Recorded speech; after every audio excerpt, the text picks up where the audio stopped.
যে ভাজি করলে বা ঘন করে রান্না করলে কিন্তু ভালোই লাগে। আমার যে শরীরের অবস্থা ভালো না, এখন আর শরীর থেকে না, কাজকর্ম করতে গেলে বোঝা যায়, শারীরিক শরীর দেখলে, মুখ দেখলে, চেহারা দেখলে। তো এখন থেকে আর বেশি করে মিষ্টি মিষ্টি আমি খাবো না, ছানা মিষ্টি নিয়ে আসবো, এরপর আরো অনেক কিছু খাইতে বলছি। আসসালামু আলাইকুম গাইস, তোমরা কেমন আছো? আমি ভালো আছি। টিপ টিপ করে অনেক বছর চলে গেল, আলহামদুলিল্লাহ। সংসার করলাম, সোনার সংসার করলাম, সন্তান হলো, আলহামদুলিল্লাহ। একটা ছেলে বড় হয়েছে, বিয়ে দিলাম। কিন্তু আমার যে শরীরের অবস্থা ভালো না, এখন আর শরীর টেকে না। সকালে বাজারঘাট করলাম, ছেলেকে স্কুলে দিলাম, তারপর আবার হসপিটালে গেলাম। কি হলো, কি রোগ হলো, সেগুলাই বন্ধুরা তোমাদের সাথে শেয়ার করব, তোমরা দেখতে থাকো।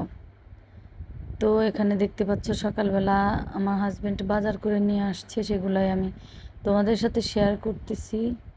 তো এখানে দেখলা যে বিড়ালটা খেলতেছে, তো ও মাছের জন্য এরকম করলো।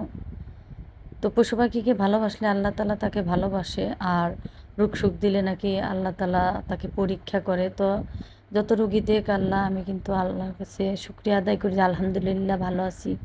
এর চেয়ে অনেক মানুষ আরও বেশি অসুস্থ আছে। তো এখানে গাজর, শসা, আর একটা কুচি চাল কুমড়া, আর ধনিয়া পাতা, বোম্বাই মরিচ, এগুলা পাস্তা, এগুলো নিয়ে আসছিল। মানে বাজার তো খুব একটা দূরও না, একদম কাছেও না। যেটা কাছে আছে সেখানে আবার সব কিছু পাওয়াও যায় না। তো কিন্তু এরকম চিংড়ি মাছ এনেছে আমাদের জন্য, আর বিড়ালের জন্য মাছ এনেছে। তো বিড়ালকে কী মাছ খাওয়াই সেটাও তোমাদের দেখাচ্ছি।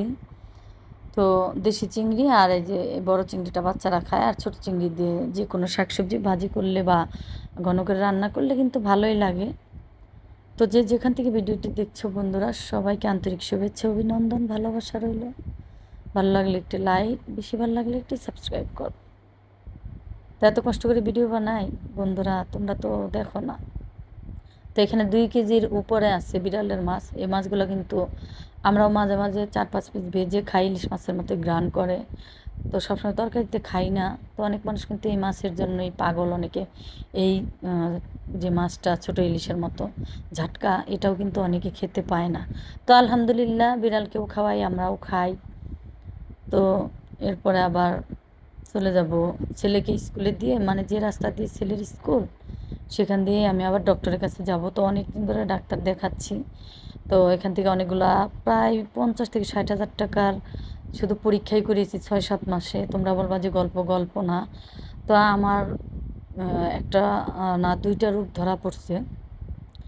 তো সেই রোগগুলো নিয়েই তোমাদের সাথে আলাপ করবো। আর সবচেয়ে বড় কথা বন্ধুরা, যে মানুষ বয়স হয়ে গেলেও কিন্তু মন বুড়া হয় না, তাই না? কিন্তু আসলে মন বুড়া না হলে শরীর কিন্তু ঠিকই বুড়া হয়ে যায়। তো বয়স হয়ে যায়, বোঝা যায়। কাজকর্ম করতে গেলে বোঝা যায়, শারীরিক শরীর দেখলে, মুখ দেখলে, চেহারা দেখলে। তো দেখো, তোমাদের সাথে গল্প করতে করতে কিন্তু আমি ডাক্তারের উদ্দেশ্যে বের হয়ে গেছি, যাব জয়দেবপুর। আর এখানে আমার ছেলেকে নিয়ে যাচ্ছি স্কুলে। তো ওকে স্কুলে নামিয়ে দিয়ে হয়তো ডাক্তারের এইটা তোমাদের দেখাইলাম ফাইলটা, ওইটা নিয়ে কিন্তু চলে যাব।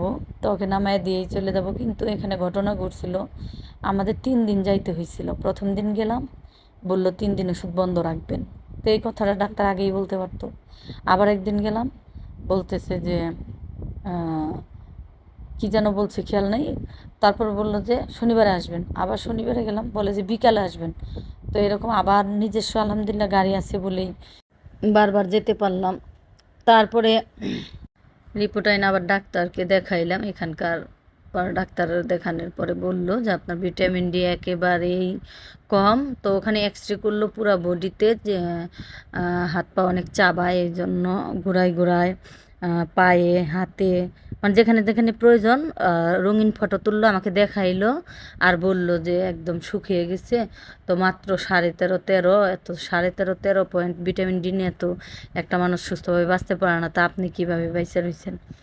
পরে বললো যে আপনি আপনার নিজের অনেক যত্ন নেবেন, রোদ্রে যাবেন। পরে 40,000 পাউডার বড়ি দিল, এমনি ভিটামিন ডি আর অনেক কিছু খাওয়ার দাওয়ার কথা বইলা দিল। পরে এরপরে আবার ডাক্তার দেখায়, তারপরে আমি আবার একটু ফুচকার দোকানে বসলাম। আমার বড় ছেলে আমার সাথে গিয়েছিল, ড্রাইভার, আমরা সবাই আবার ফুচকা খেলাম।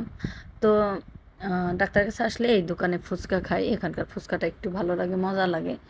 তো এটা আবার আমাদের বাসার থেকে বেশি একটা দূর না, দূর না বলতে 10-15 মিনিট লাগে আর কি গাড়ি দিয়ে যেতে।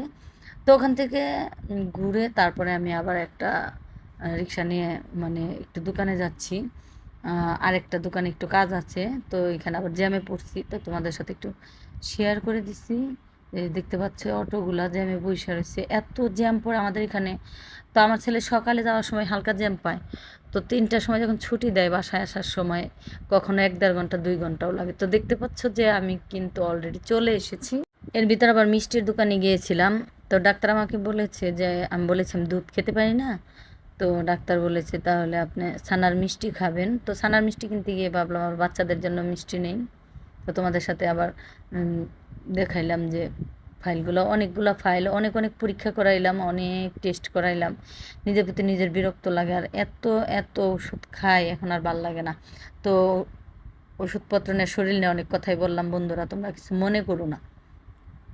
আমার ভিডিওটা প্রায় শেষের দিকেই চলে আসতেছে।